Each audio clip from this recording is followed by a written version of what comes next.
दोस्तों आज हमारे पूज्य बागेश्वर धाम सरकार की चौथे दिन की पदयात्रा हायर सेकेंडरी स्कूल से प्रारंभ हो चुकी है। आज 10 नवंबर को चौथे दिन की पदयात्रा में सनातनी हिंदुओं का भयंकर जन सैलाब देखने को मिल रहा है।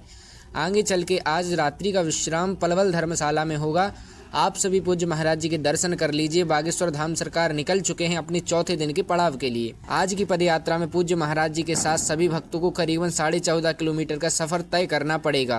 फिर रात्रि का विश्राम पलवल धर्मशाला में होगा। और आपकी जानकारी के लिए बता दें, यहाँ कुल श्रद्धालुओं की संख्या करीबन 5 से 10 लाख है, जो लगातार 7 से 8 किलोमीटर में फैले हुए हैं। अगर आप इस पदयात्रा में नहीं आ रहे हैं तो कम से कम आप हमारे इस चैनल के माध्यम से इस वीडियो को पूरा देखें। आप लोग वीडियो को बीच में छोड़ के चले जाते हैं। मेरी आप सबसे विनती है, वीडियो को एक लाइक कर दें और वीडियो को अंत तक देखें।